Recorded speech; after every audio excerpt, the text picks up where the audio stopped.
ब्राह्मण समाज के पीछे भी पड़ गए ये सरकार के लोग।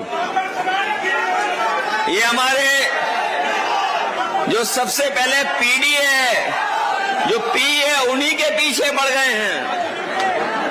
और वो जो कहावत है गोरखपुर में, हाथा नहीं भाता, पता नहीं क्या कारण है, कोने हाथा नहीं भाता।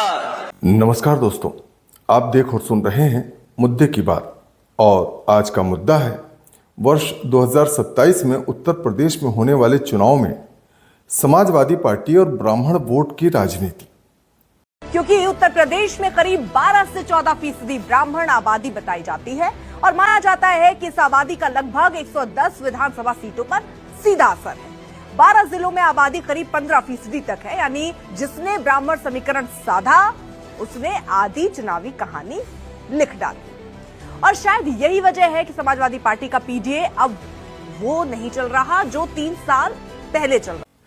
दोस्तों, वैसे तो उत्तर प्रदेश की राजनीति में जातीय समीकरण कोई नई बात नहीं है, लेकिन जिस प्रकार समाजवादी पार्टी ने 5 अगस्त 2026 को लखनऊ स्थित पार्टी मुख्यालय में छोटे लोहिया जनेश्वर मिश्र की जयंती के अवसर पर एक प्रबुद्ध ब्राह्मण सम्मेलन का आयोजन किया, उसे देखते हुए अब लग रहा है कि वर्ष 2027 के उत्तर प्रदेश विधानसभा चुनाव से पहले समाजवादी पार्टी ब्राह्मण मतदाताओं को पार्टी से जोड़ना और अपनी राजनीतिक रणनीति का विस्तार करना चाहती है। मित्रों, उत्तर प्रदेश में चुनाव केवल मुद्दों पर नहीं बल्कि सामाजिक समीकरणों, राजनीतिक गठबंधनों और अलग अलग समुदायों के समर्थन के आधार पर भी लड़े जाते रहे हैं। लेकिन आज सवाल थोड़ा अलग है कि क्या समाजवादी पार्टी अब ब्राह्मण मतदाताओं को अपने राजनीतिक समीकरण में पहले से अधिक महत्व दे रही है? और अगर ऐसा है तो इसके पीछे उसकी केवल चुनावी मजबूरी है या समाजवादी पार्टी वास्तव में अपने पुराने राजनीतिक आधार को विस्तार देने की कोशिश कर रही है? तो आइए इसी मुद्दे पर आज करते हैं मुद्दे की बात। और सबसे पहले ये समझते हैं कि उत्तर प्रदेश में किसी भी राजनीतिक दल के लिए ब्राह्मण वोट इतना महत्वपूर्ण क्यों है।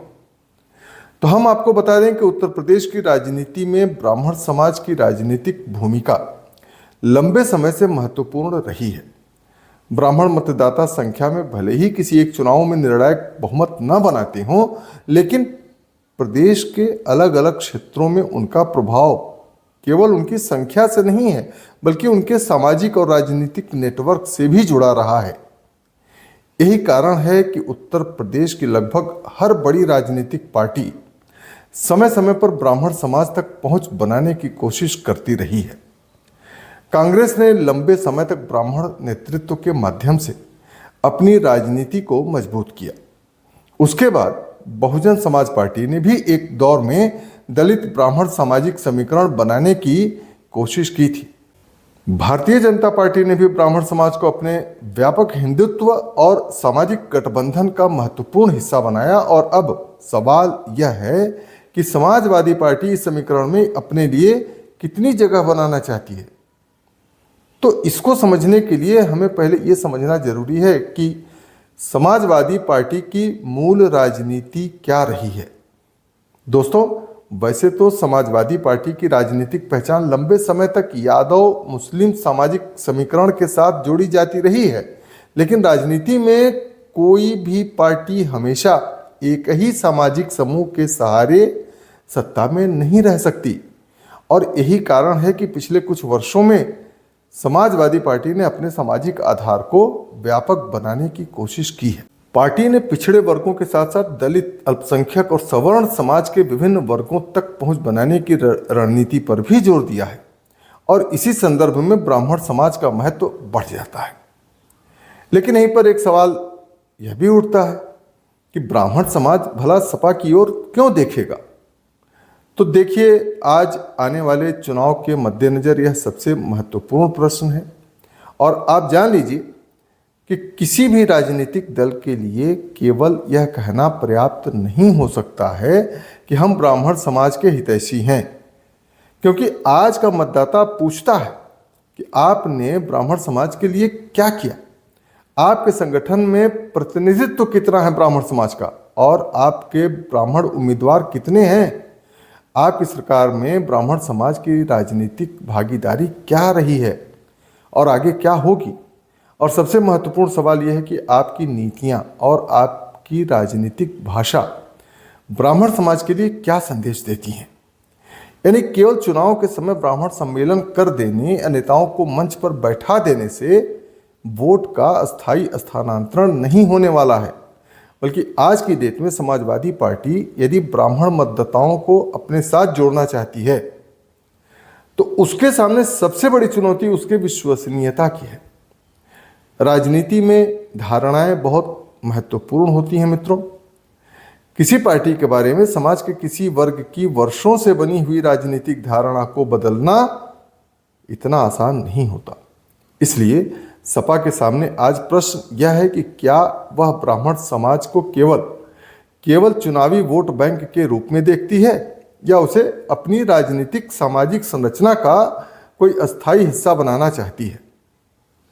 यदि यह केवल चुनावी रणनीति है तो इसका असर सीमित हो सकता है, लेकिन यदि पार्टी संगठन, टिकट वितरण, नेतृत्व और नीतिगत प्राथमिकताओं में भी इस समाज को, ब्राह्मण समाज को पर्याप्त प्रतिनिधित्व देती है तो स्थिति अलग हो सकती है। और तब एक सवाल ये भी उठ सकता है कि क्या केवल ब्राह्मण वोट से ही चुनाव जीता जा सकता है? तो दोस्तों, समाजवादी पार्टी को ये बात अच्छी तरह मालूम है कि ऐसा बिल्कुल भी नहीं है। सिर्फ ब्राह्मण वोट से ही कोई भी राजनीतिक दल बहुमत नहीं पा सकता है। आज उत्तर प्रदेश का मतदाता पहले की तुलना में अधिक विविध राजनीतिक प्राथमिकताओं के साथ मतदान करता है। एक ही जाति के सभी मतदाता एक ही पार्टी को वोट दें, यह मान लेना भी राजनीतिक रूप से जोखिम भरा है। और दूसरी ओर यह भी सच्चाई है कि ब्राह्मण समाज के भीतर भी अलग अलग वर्ग हैं। युवा वर्ग की प्राथमिकताएं अलग हो सकती हैं, किसान वर्ग की प्राथमिकताएं अलग हो सकती हैं, व्यापारी की प्राथमिकताएं अलग हो सकती हैं और सरकारी कर्मचारी और शिक्षित मध्यम वर्ग की प्राथमिकताएं अलग हो सकती हैं। इसलिए ब्राह्मण वोट को एक समरूप वोट बैंक मान लेना भी सही राजनीतिक विश्लेषण नहीं होगा। दोस्तों, असल में किसी भी समाज के राजनीतिक समर्थन के पीछे केवल जातीय पहचान नहीं होती है, बल्कि उसके पीछे सम्मान, प्रतिनिधित्व, सुरक्षा, रोजगार, शिक्षा, आर्थिक अवसर, प्रशासनिक व्यवहार और राजनीतिक भागीदारी जैसे मुद्दे भी होते हैं।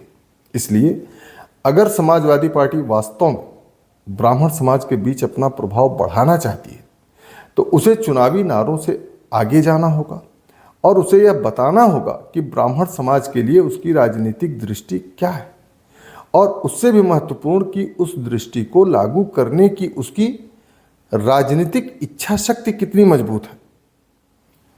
अब एक सवाल ये भी है कि क्या बीजेपी के पारंपरिक सामाजिक समीकरण को चुनौती देना चाहती है समाजवादी पार्टी? क्योंकि यह भी इस पूरे राजनीति का एक महत्वपूर्ण पहलू है। उत्तर प्रदेश में भारतीय जनता पार्टी ने लंबे समय में विभिन्न सामाजिक समूहों को अपने साथ जोड़कर एक व्यापक राजनीतिक गठबंधन बनाया है। ऐसे में विपक्षी दलों के लिए केवल अपने पारंपरिक वोट बैंक पर निर्भर रहना पर्याप्त नहीं है, बल्कि समाजवादी पार्टी अगर सत्ता में वापसी चाहती है तो उसे नए सामाजिक समूहों तक पहुंच बनानी ही होगी। ब्राह्मण समाज तक पहुंच उसी व्यापक रणनीति का एक हिस्सा हो सकता है, लेकिन यहाँ भी सवाल यही है कि क्या यह रणनीति चुनाव तक ही सीमित रहेगी या चुनाव के बाद भी जारी रहेगी? ब्राह्मण समाज के सामने आज की तारीख में यही एक सबसे बड़ा सवाल है कि क्या वह केवल जातीय अपील के आधार पर मतदान करेगा या अपने वास्तविक सामाजिक आर्थिक हितों के आधार पर राजनीतिक विकल्प चुनेगा। लोकतंत्र में किसी भी समाज का सबसे बड़ा राजनीतिक हथियार उसका विवेकपूर्ण मतदान होता है। किसी भी पार्टी को केवल जाति के आधार पर अस्थायी समर्थन देना लोकतांत्रिक राजनीति को कमजोर कर सकता है। राजनीतिक दलों से सवाल पूछना जरूरी है और सवाल होना भी चाहिए कि आप हमारे लिए क्या करेंगे, आपका उम्मीदवार कौन होगा, हमारी राजनीतिक भागीदारी कितनी होगी, हमारे युवाओं के लिए क्या नीति होगी आपके पार्टी की? रोजगार के लिए क्या योजना है आपके पास? शिक्षा और सामाजिक सुरक्षा के लिए क्या दृष्टिकोण है? और सबसे महत्वपूर्ण सवाल ये कि क्या चुनाव के बाद भी आपकी नज़र हम पर रहेगी? मित्रों, वर्ष 2027 की राजनीति का बड़ा सवाल आज ये है कि उत्तर प्रदेश की आगामी विधानसभा राजनीति में जातीय समीकरण तो निश्चित रूप से महत्वपूर्ण रहेंगे, हावी रहेगा, लेकिन क्या केवल जातीय समीकरण ही चुनाव का परिणाम तय करेंगे? तो अभी यह कहना जल्दबाजी होगी, क्योंकि चुनाव में कानून व्यवस्था, बेरोजगारी, महंगाई, विकास, किसान, युवा, महिला सुरक्षा, शिक्षा, स्वास्थ्य और भी बहुत सारे स्थानीय मुद्दे भी महत्वपूर्ण भूमिका निभाते हैं।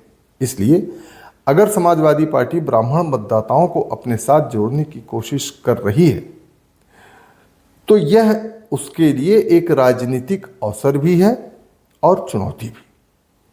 अवसर इसलिए कि वह अपने सामाजिक आधार को विस्तृत कर सकती है, और चुनौती इसलिए कि उसे अपने पुराने राजनीतिक नैरेटिव और नए सामाजिक संदेश के बीच संतुलन बनाना होगा। तो सवाल यह नहीं है आज की डेट में कि ब्राह्मण वोट सपा को मिलेगा या नहीं, बल्कि असल सवाल आज यह है कि क्या समाजवादी पार्टी ब्राह्मण समाज के बीच इतना राजनीतिक विश्वास पैदा कर पाएगी कि यह संबंध केवल चुनावी गणित न रहकर दीर्घकालिक राजनीतिक साझेदारी में बदल जाए। क्योंकि राजनीति में वोट मांगना आसान है, वोट लेना भी संभव है, लेकिन विश्वास हासिल करना सबसे कठिन काम है। और उत्तर प्रदेश की राजनीति में आने वाले समय में यही देखने वाली बात होगी कि समाजवादी पार्टी का ब्राह्मण समाज के प्रति बढ़ता राजनीतिक संवाद क्या सिर्फ चुनावी रणनीति है या वास्तव में बदलती हुई राजनीतिक सोच का संकेत। दोस्तों, आप इस पूरे विषय को किस नज़रिए से देखते हैं? क्या समाजवादी पार्टी को ब्राह्मण समाज के बीच अपना आधार बढ़ाना चाहिए? क्या ब्राह्मण समाज को किसी एक पार्टी का अस्थायी वोट बैंक बनना चाहिए, या फिर हर चुनाव में मुद्दों और उम्मीदवार के आधार पर अपना निर्णय लेना चाहिए? आप अपनी राय कमेंट बॉक्स में जरूर लिखिए, और वीडियो पसंद आया हो तो इसे लाइक करें, शेयर करें और चैनल को सब्सक्राइब करना बिल्कुल ना भूलें। आपसे होगी फिर मुलाकात, तब तक के लिए नमस्कार।